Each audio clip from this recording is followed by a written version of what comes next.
Buenas noches, sean bienvenidos a una nueva edición de 11 Noticias. Los saluda Aarón Milla. El día de hoy tenemos un programa muy interesante en el cual abordaremos diversos temas actuales, además de tener contacto con algunos profesionales que nos darán su punto de vista sobre diversos temas.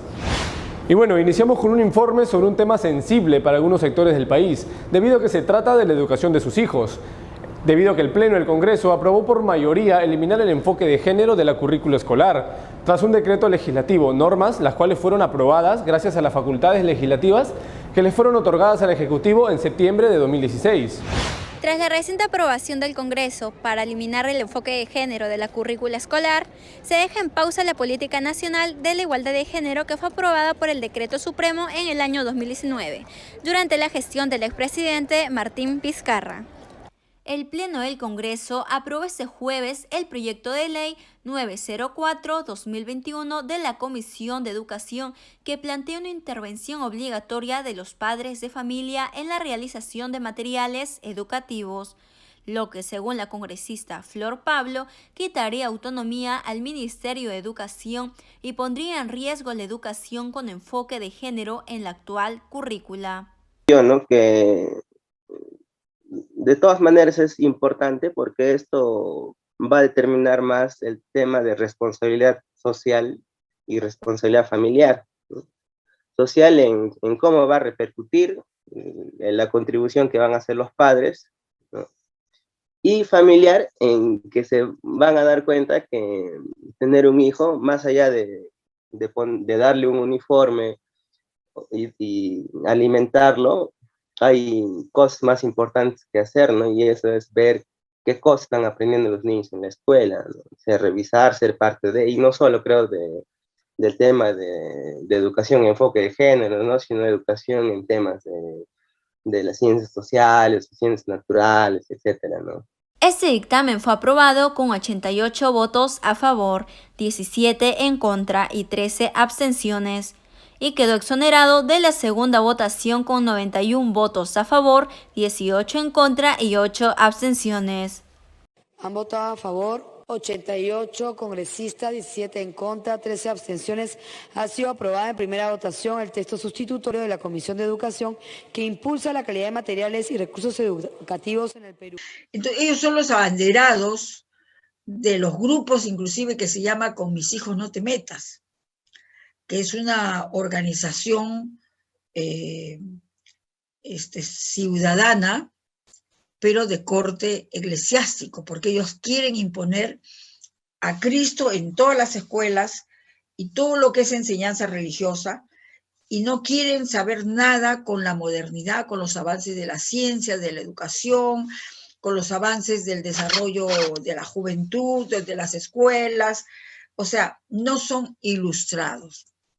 Según el proyecto de ley presentado por el congresista Esdras Medina de Renovación Popular, la propuesta busca emitir las disposiciones orientadas a regular las acciones para la elaboración de los materiales y recursos educativos y que se efectúe acorde con los principios y derechos reconocidos en la Constitución Política del Perú y con la realidad afectiva, cognitiva, sociocultural y lingüística de los educandos.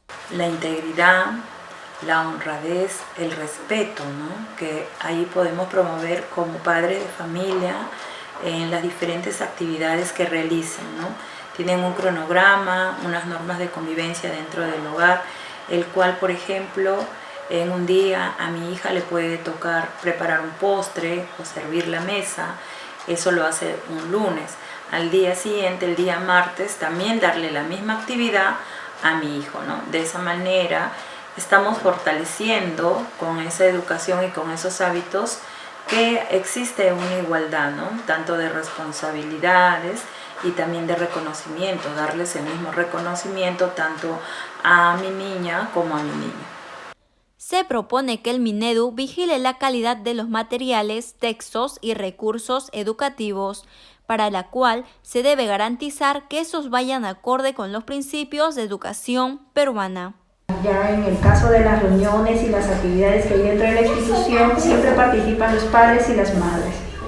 En el ámbito, por ejemplo, del ingreso y la salida, vienen los papás acompañando a sus hijitos, y también en las actividades que se realizan como el Día de la Madre, el Día del Padre, fiestas patrias y también las actividades de fin de año siempre participan los padres con las mamitas. Entonces en la actualidad ya no vemos esos casos que es como antiguamente, que solo participaban las madres. También se establece que los padres de familia participen en la elaboración de programas y el contenido de los materiales, textos y recursos educativos para la educación básica de manera institucional. Eso es lo que orientaría a los niños y a las niñas desde pequeños, por ejemplo a las niñas a impulsarse a salir adelante y con una mayor autoestima, porque yo creo que eso debería trabajarse mucho hoy en día en las escuelas. Esto sería mediante las asociaciones de padres de familia, comités, asociaciones civiles constituidas e inscritas en los registros públicos u otras instancias de representación constituidas para participar del proceso educativo de sus hijos, de acuerdo a lo que señala el artículo 13 de la Constitución Política del Perú. Bueno, interesante informe que acabamos de ver, realmente que nos muestra un tema un tanto controversial para algunos padres de familia. Bueno, ahora pasamos al ámbito político de nuestro país. Como sabemos, la labor del periodista en este gobierno ha tenido algunos inconvenientes, por así decirlo, al cumplir su labor. Es por ello que le mostraremos una entrevista que realicé al comunicador y analista político David Cornejo Alba. ¿Qué tal? Buenas noches, estimada audiencia de 11 Noticias. El día de hoy me encuentro conectado con el comunicador y analista político David Cornejo Alba para conversar sobre la actual situación que viven nuestros colegas periodistas ante la decisión del Congreso de impedir su ingreso al interior del hemiciclo. Muy buenas noches, David. Muy buenas noches, Aarón. Gracias por la oportunidad. Y bueno, aquí estamos para conversar un poco de la coyuntura. Gracias a ti, Mami, por aceptar la invitación. Ahora, más que todo, para evaluar un poco el contexto, desde el inicio de este gobierno, de parte del Ejecutivo, ha habido realmente un bloqueo hacia la prensa y solo se han brindado declaraciones al canal del Estado y no se respondía a pregunta alguna. Ahora te pregunto a ti, ¿tú crees que estamos experimentando algo similar con el impedimento de la prensa al Congreso? ¿Cuál crees que sea el motivo de esta decisión? Sí, fíjate, Aarón, que es contraproducente que cualquier Estado evite la comunicación con la ciudadanía. En principio, hay que recordar que los periodistas y la prensa en general tienen un rol importantísimo en toda democracia, que es el rol de cuestionar el poder. Entonces, es por eso que se realizan investigaciones contra la corrupción, que es lo que vemos, por ejemplo, en programas de periodismo de investigación, con los reportajes, con todo ese trabajo profundo que se realiza. Entonces, esa labor es fundamental en toda democracia. La libertad de prensa es uno de los pilares de toda democracia. La gente confunde democracia con elecciones, pero no, la democracia es un sistema en el cual están las elecciones, está el respeto a las minorías, está la tolerancia, está el diálogo y también, naturalmente, está la libertad de prensa, que es esta posibilidad que hay de poder informar a la población acerca de lo que está ocurriendo en el país y también de cuestionar el poder. Los periodistas no son más que ciudadanos, como nosotros, de a pie, pero con cierto poder, que es el poder de estar allí justo frente a la autoridad para poder cuestionarla acerca de cualquier aspecto de su labor. Y es que las autoridades, al ser responsables del bien público, pues tienen a su cargo las decisiones que afectan a todo el país, que tienen que ver también con el manejo del tesoro público, que tiene que ver con decisiones tan importantes como la salud, la educación, el trabajo, los derechos sociales. Entonces, es necesario de que haya una prensa que esté justamente vigilante a que todo se esté realizando de acuerdo a lo que dice la normativa y las buenas prácticas. Claro. Entonces, necesitamos contar con ese cuestionamiento que debe de realizar la prensa siempre y en todo momento.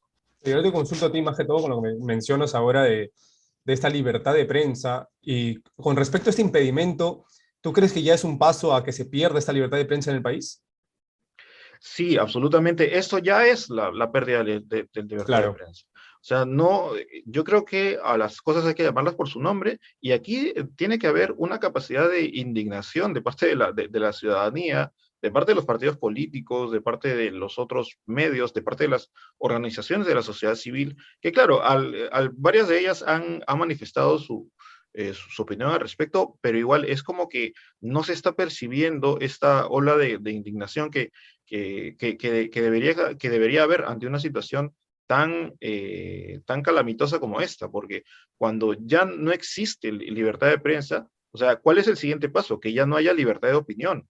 Es decir, Claro. la libertad de opinión es la capacidad que tiene todo ciudadano de decir lo que piensa.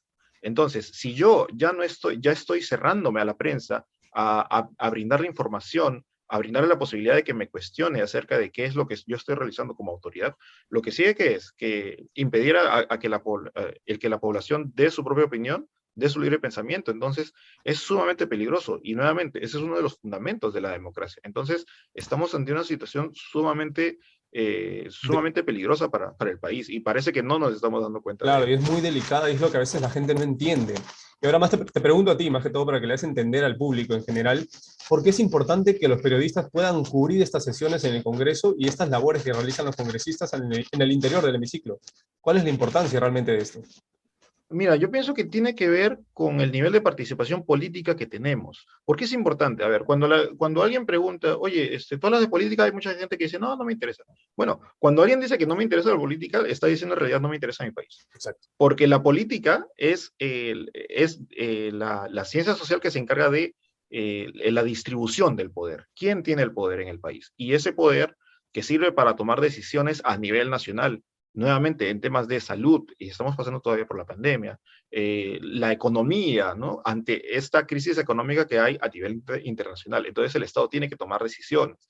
Entonces, hay una serie de parámetros que nos afectan a todos. Entonces, es el Estado quien tiene que tomar esa decisión y el Estado toma esas decisiones en base a los partidos políticos, porque así funciona la democracia. La democracia es el mejor sistema hasta ahora creado para poder distribuir este poder. Entonces, cuando uno dice, no me interesa la política, pues estoy diciendo, no me interesa el país, no me interesa la economía, no me interesa la seguridad ciudadana, no me interesa nada. Entonces, no nos quejemos luego de todo lo que está pasando. Entonces, es sumamente importante que la ciudadanía más bien empiece a participar políticamente. No es nada malo el ir e inscribirse en un partido político, el ayudar, porque más bien se necesita de eso ahora. Los partidos políticos actualmente han caído casi a convertirse ya en mafias con todo lo que está pasando y todo lo que sabemos, y eso todo el mundo lo sabe. Muchos congresistas están defendiendo hasta lo indefendible dentro del Congreso, y aparentemente pues esta colusión que hay para impedir el acceso a la prensa, lo único que hace es entorpecer más todavía lo que está ocurriendo, ¿no? Y puede dar pie a que se realicen cuestiones muy delicadas, ¿no? Cuando no nos enteramos de qué es lo que está pasando, nada más y nada menos que en el Congreso, es porque ellos están tomando decisiones alrededor de un poder muy grande, que es el poder del Estado. Entonces, es muy peligroso. Y como te comento, ante esta desaprobación del Parlamento, que realmente va en aumento, ¿tú qué crees que busca el Parlamento? ¿Trata de alguna manera mejorar su aprobación mostrando solo lo que ellos quieren que se difunda o se está haciendo completamente lo opuesto? Mira, lo de la aprobación para un político siempre va a ser algo relativo, ¿ya? Porque siempre te van a decir, no, la típica frase es, las encuestas son solamente fotos de momento. Entonces, a ellos Claro. poco, que sabemos que no es tanto así. Entonces, ellos, yo no sé, ¿qué es lo que están buscando con eso? Pues simplemente lo que te mencioné hace un momento, ¿no? El hecho de que están negociando cosas, están negociando en base a sus criterios, y ya sabemos cómo está actuando este Congreso, ¿no? Están sacando leyes con un título que en los artículos dicen cosas completamente diferentes, están negociando puestos de poder, porque eso es lo que hemos estado viendo también, cómo un partido político puede colocar a cierto ministro que no siempre está bien preparado. Están negociando una serie de aspectos en base a decisiones técnicas, ¿no?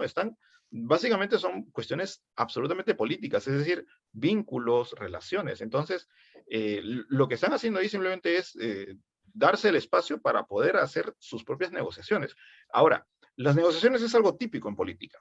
El tema es cuál es el fin de esa negociación. Si es algo noble, si es algo público o si es de un interés absolutamente privado. Pero no lo sabemos. No lo sabemos porque simplemente lo que ha hecho el gobierno es cerrar la puerta a la prensa. Creo que los están dejando ahí bajo una carpa en el Congreso, donde solamente se pone un televisor donde está el canal del Congreso y que a veces ni siquiera tiene señal. Entonces, pues estamos ante una caja de Pandora ahí que no sabemos qué es lo que está ocurriendo, y lo peor aún es que todos los ciudadanos vamos a ser, vamos a recibir el impacto de esas decisiones, y no sabemos cuáles son las relaciones, las premisas, qué es, digamos, qué es lo que se está negociando, qué se dejó de hacer, qué se hará, por qué razones se está realizando. Entonces, todos esos vínculos, toda esa investigación es la que hace la prensa cuando está en el Congreso. Pero si no tiene acceso, pues no sabemos qué es lo que está Son muchas respuestas que busca responder la prensa y que ahora actualmente por ese impedimento no puede. Pero bueno, finalmente te comento, ¿cómo tú como periodista, cómo evalúas el papel de la prensa en esta última campaña electoral? ¿Tú crees que tiene alguna relación con la actual situación que se atraviesa en la prensa peruana? Mira, directamente sí y no, diría. Sí, porque de alguna manera la prensa también tiene que hacer un mea culpa acerca de su rol.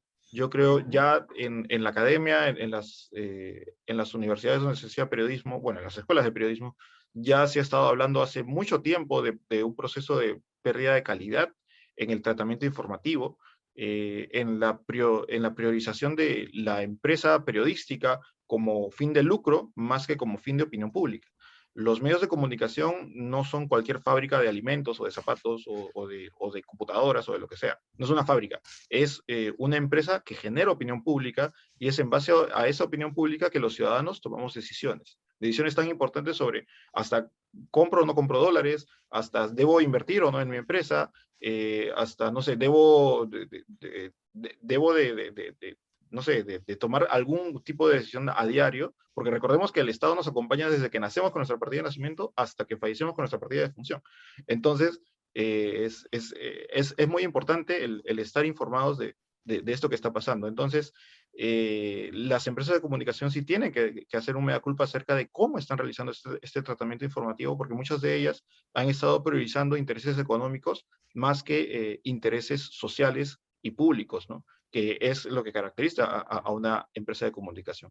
Y de otro lado, de alguna manera, entre comillas, no tendrían por qué ser responsables porque es función del Estado también el mantener una comunicación con el ciudadano, porque nosotros somos los que los escogemos. O sea, las autoridades, los servidores públicos, desde congresistas hasta empleados del día a día, no son más que ciudadanos que sirven a otros ciudadanos. Entonces, y en el caso de las autoridades democráticamente elegidas, somos nosotros los que las ponemos ahí, entonces tiene que haber una rendición de cuentas, y eso es un concepto que se maneja hace décadas, pero imagínate, si es que ni siquiera ya nos dejan preguntar qué es lo que está pasando, qué rendición de cuentas va a haber allí, y ya nos estamos perdiendo de muchas cosas que están pasando allí. Nuevamente, es un tema de qué decisión escogieron, pero cuál fue el costo de oportunidad, es decir, qué dejaron de hacer para poder tomar esa decisión, y eso también todos los ciudadanos tenemos derecho a saber qué es lo que está pasando, porque es nuestro país, porque son nuestros fondos públicos, porque es nuestro derecho el estar informados, y el Congreso les está evitándolo, y es muy peligroso para cualquier democracia.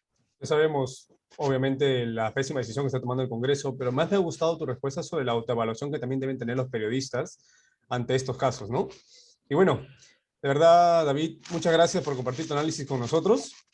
De verdad, encantado de tus respuestas y espero tenerte aquí nuevamente. Muchas gracias a ti, Aarón, y esperemos de que la ciudadanía tome responsabilidad y que participen más políticamente. El participar en política implica desde el tomar estas opiniones, el participar de un partido político, porque bien hace falta, ¿no? Nos quejamos mucho de las personas que están allí, pero a veces no nos damos el tiempo y no siquiera exploramos esa posibilidad. Yo creo que es una oportunidad para que nueva gente pueda entrar a la política y demostrar así también esa capacidad de servicio que podemos tener por nuestro país. Listo, David, muchas gracias. Gracias a ti, Aaron. Bueno, interesante entrevista que pude realizarle a nuestro compañero periodista David Cornejo Alba, el cual nos refleja a un periodista indignado por la labor y por todo este proceso de impedimento que está realizando el Congreso. Y bueno, seguimos en el ámbito político, pero ahora sobre el gobierno de Pedro Castillo y cómo este ha sido criticado debido a declaraciones de personas que en algún momento fueron de su círculo cercano, como también lo son algunos casos en el cual se ha visto involucrado. El pasado 28 de julio de 2021, Pedro Castillo asumió el cargo de presidente de la nación. Desde ese entonces y hasta el momento, su gobierno ha sido criticado por los diversos casos y decisiones en el cual se ha visto involucrado. ¿Qué tienen en común Samir Villaverde, Karelyn López, Aníbal Torres y un supuesto caso de plagio? Giran en torno al presidente Pedro Castillo. El caso más reciente es la declaración de Samir Villaverde el pasado 11 de mayo. Se conectó virtualmente desde el penal Ancón 1, donde cumple prisión preventiva por la adjudicación irregular de la obra Puente Tarata 3. en donde hizo 2 declaraciones. El primero hace responsable de cualquier atentado contra su vida al presidente Pedro Castillo. Contra el presidente Pedro Castillo Terrones, a quien en su momento apoyé, pero hoy le digo que no le tengo miedo y que lo hago responsable directamente a él de cualquier atentado que pueda pasar contra mi vida. Y la otra declaración fue que en las pasadas elecciones presidenciales, el presidente, en coordinación con el Jurado Nacional de Elecciones, realizó fraude electoral. Yo fui testigo presencial desde que participé en la segunda vuelta electoral de cómo un equipo especial coordinó directamente con el señor Pedro Castillo en ese momento para coordinar al más alto nivel con una persona del Jurado Nacional de Elecciones. Se podría dar imputaciones de índole penal por la comisión de delitos contra la voluntad popular previstos en el Código Penal. Pero ¿quién es Samir Villaverde? En un momento él fue miembro de la Fuerza Aérea del Perú, pero fue expulsado de la institución cuando se ha descubierto que había cometido actos delictivos contra otros suboficiales durante sus días de Franco. De igual manera, en el 2007 más o menos, se sabe que ha participado en un asalto en una pizzería en Miraflores.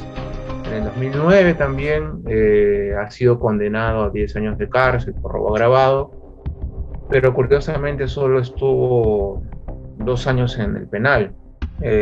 Y ahora en el 2013 también reincidió en delitos y fue condenado a 4 años de prisión por haber participado en una colusión y falsificación de documentos, pero ya en el 2015 salió en libertad, es decir, tuvo una condena breve.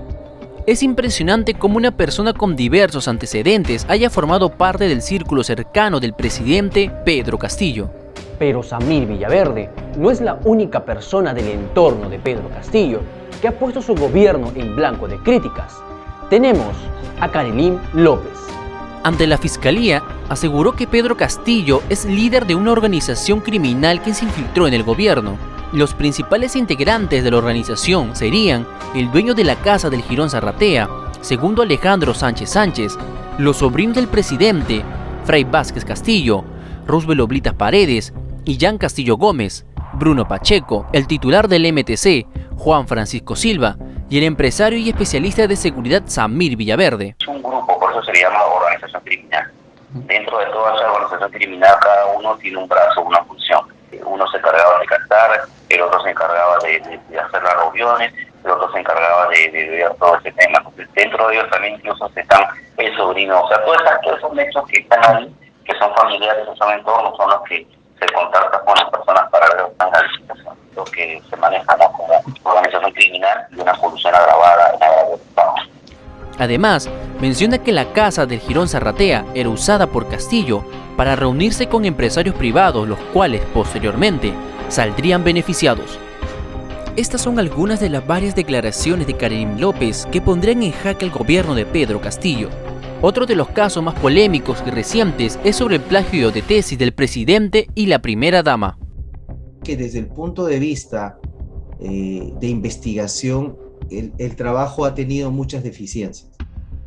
Y eso implica responsabilidades en los estudiantes, ¿no? En este caso el presidente y su esposa, en los asesores y en la misma universidad.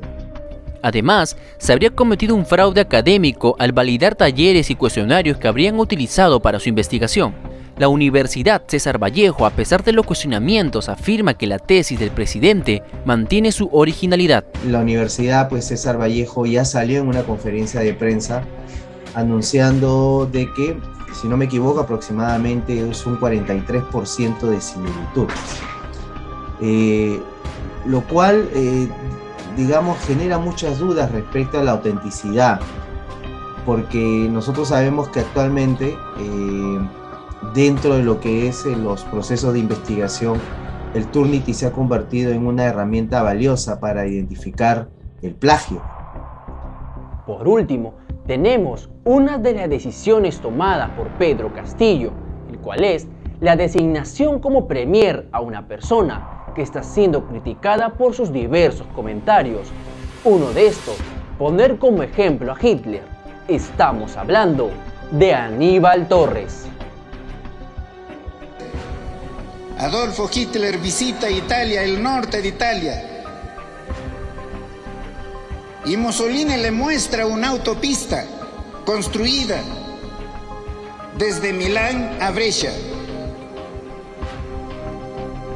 Hitler vio eso, fue a su país y lo llenó de autopistas, de aeropuertos, y lo convirtió en la Alemania en la primera potencia económica del mundo. Además, le faltó el respeto al cardenal Pedro Barreto tras afirmar que respalda a los grupos de poder. Por otra parte, cuando apenas era miembro del equipo técnico de Perú Libre, tuvo un calificativo hacia el periodista Mario Bryce. Un hombre tan miserable puede ser esta persona. No, no muchachito, muchachito tonto, habla con la verdad. Pedro Castillo, nuestro actual presidente, se ha visto involucrado en diversos casos, provocando una ola de críticas a su mandato, y todo esto a menos de un año de su gobierno. Y bueno, este informe especial realmente toca puntos bastante interesantes de un presidente y de una presidencia bastante mediática, debido a los escándalos tras escándalos que presenta este gobierno y muchas irregularidades también que tiene. Y bueno, ahora pasaremos a un enlace en vivo con el abogado procesalista Alexander Espinal. Todo esto para detallar un poco más sobre los inconvenientes que está teniendo el presidente Castillo debido a los casos en los que se ve involucrado, como le acabamos de presentar. Buenas noches, señor Alexander. ¿Será acaso que los delitos que señalan a Castillo pueden ser motivo para que cumpla un proceso de investigación en prisión cuando deje de ser presidente? Sí, yo creo que sí. La Fiscalía, porque lo que la Fiscalía ahorita, pese a que es presidente, está indicando de que él sería el líder de una presunta organización criminal. Y la Fiscalía, cuando investiga, valga la redundancia, las organizaciones criminales, de cajón siempre pide la prisión preventiva. Y sobre todo si lo están sindicando como cabecilla, con mucha mayor razón, van a pedir la prisión. Por lo general, el Poder Judicial debería conceder la medida. Hay excepciones en las cuales no concede, pero la regla en el Perú, lamentablemente, es la prisión preventiva, ¿no? Lo cual, ojo, no es una condena. Esto únicamente busca asegurar la presencia del procesado durante todo el trámite del proceso, ya que puede haber algún peligro de fuga o de obstrucción, ¿no? Fuga porque se puede huir a otro país, se puede esconder. La obstrucción porque puede destruir pruebas o amenazar testigos. Y bueno, ¿qué esperaría usted del GNE debido a las declaraciones de Villaverde, de que indica que Castillo tuvo contacto con esta entidad para el fraude? ¿Habría alguna consecuencia para este organismo? Bueno, en teoría, el señor Villaverde ha manifestado que puede probar todo lo que ha dicho. Y tengo entendido que él ha dicho pues, que el presidente Castillo se ha coludido, o sea, ha organizado con las más altas esferas del Jurado Nacional de Elecciones, que por sentido común se entiende que es el presidente de esta entidad, ¿no? El cual es el vocal supremo Jorge Luis Aras Arenas. En ese sentido, al ser él un vocal supremo, tiene la calidad de aforado, por lo que le correspondería al fiscal de la Nación, el doctor Pablo Sánchez, investigarlo. Y respecto al Jurado Nacional de Elecciones como entidad, como una institución, el Congreso tendría que entrar a hacer una investigación también, ¿no? También sería una investigación de Contraloría o inclusive del mismo Ministerio Público. Y las continuas declaraciones de Karimín López, ¿qué problemas generan con el gobierno de Castillo? Generan muchos problemas. En sí, problemas más que todo para el gobierno, creo que no mucho, porque ya el gobierno creo que es consciente de que no es muy popular entre la ciudadanía. Sin embargo, respecto a problemas legales sí genera muchísimo. ¿Por qué? Porque Karimín es la pieza del ajedrez que inició que la Fiscalía tome con más rigor esta investigación, dado que ella misma los indica como el jefe de la organización que hay en Palacio, ¿no? Ella y sus primos. Repito, únicamente serían los problemas legales. La popularidad es algo subjetivo, pero legalmente hablando sí le traerán muchos problemas. Ahora, ojo, estos problemas recién serían graves para él cuando él deje de ser presidente, ¿no? Ahorita que él ejerce la calidad en la presidencia de la República, es intocable, por así decirlo. Y bueno, las declaraciones de Castillo son contradictorias sobre conocer o no a Karimín López. ¿Puede ser motivo de evitar problemas legales? Yo creo que es su mal asesoramiento y su inexperiencia que tiene al momento de declarar. ¿Puede haber problemas legales? No, porque no lo está haciendo ante una autoridad judicial o ante una autoridad fiscal. Uno puede decir muchas cosas en entrevistas, en los periódicos, en cualquier medio, pero si no lo haces en un medio oficial que tenga valor legal, como es el Ministerio Público o la Fiscalía, puedes decir mil cosas, mil historias en una entrevista, pero si ante un juez y ante un fiscal solamente dices una, no hay ningún problema. Legalmente hablando, creo que eso no le va a tener ningún problema mientras no lo haga a nivel de declaración fiscal o judicial. Quizás a nivel político sí le pueda traer problemas. Y bueno, ¿qué problemas legales puede afrontar Castillo sobre el caso de los supuestos plagios de tesis? Bueno, el Código Penal sanciona el plagio como si no mal recuerdo, como un delito de derecho de autor. Creo que es entre 4 y 8 años respectivamente. Y teniendo en cuenta que la prisión, y se aplicaría prisión preventiva, porque la prisión preventiva, uno de sus 3 requisitos te pide que el delito sea mayor a 4 años. En ese sentido, yo creo que sí, y la Fiscalía especializada y competente ya abrió una investigación, si mal no recuerdo, si mal no he leído por ahí en algún medio. Pero repito, mientras él siga siendo presidente, simplemente se le puede investigar, más no procesar, ni mucho menos condenar, ¿no? ¿Es decir que no podrá ser vacado en estos momentos? En realidad es que la vacancia es otra institución ya, eso ya queda a criterio del Congreso de la República. Conforme yo veo las cosas, dudo que sea vacado, pero evidentemente, sin que haya una condena, sin que haya una sentencia que lo acredite, que lo diga como tal, el plagio es evidente, creo que eso nadie tiene ninguna duda. Ya es cuestión de que el Congreso quiera vacarlo. ¿Que merece ser vacado? Quizás sí. O mejor dicho, es lo más seguro que merece que tenga que ser vacado y merezca ser vacado. Y que posteriormente tenga que ser procesado por X delitos. Sin embargo, en mi opinión personal, si me preguntas que por este plagio no merece ser vacado y por ende que salga de la presidencia, sí debería. Un presidente no puede tener ese tipo de antecedentes, por así decirlo.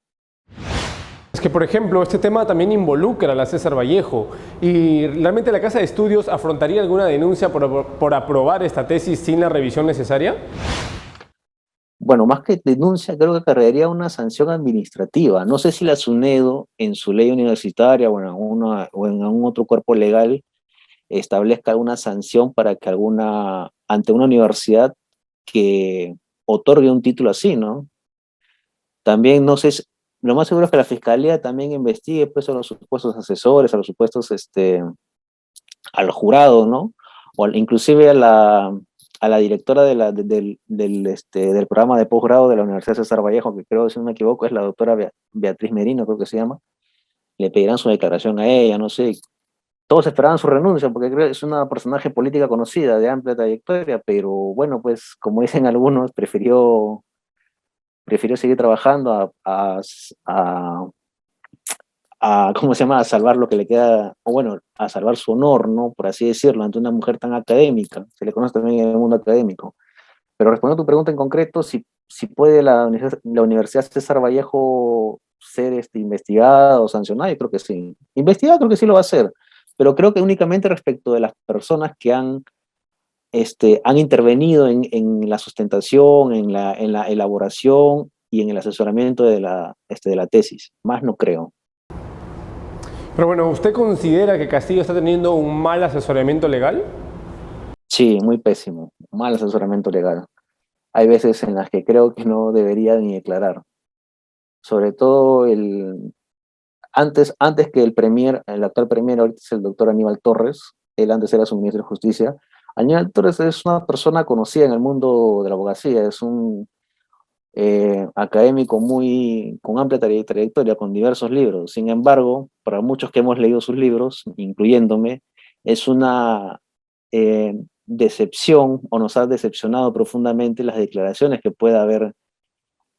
puede haber brindado en alguna oportunidad, y sobre todo el asesoramiento que él tuvo en su momento, porque el ministro de Justicia es el abogado del presidente, por así decirlo. ahora es premier, ¿no? El actual ministro de Justicia, no recuerdo, se me escapa su nombre, ahorita es el que lo está asesorando, y la verdad que sí, me parece muy mal las decisiones que le están dando, porque quizás por ahí una que otra decisión sí sean de mutuo propio de Castillo. Sin embargo, los presidentes más que todo responden a sus o hacen caso, toman en cuenta lo que les aconsejan sus asesores.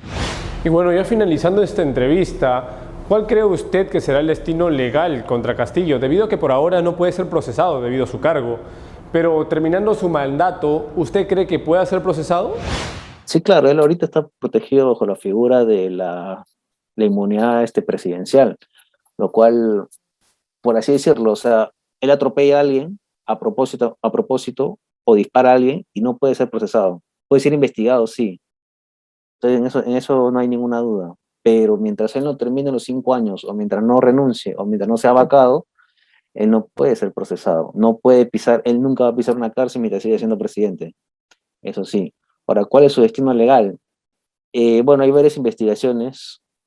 Una es de plagio, otra es como presunto líder de la organización criminal. Ahora, la organización criminal es un tema muy complejo, porque se supone que una organización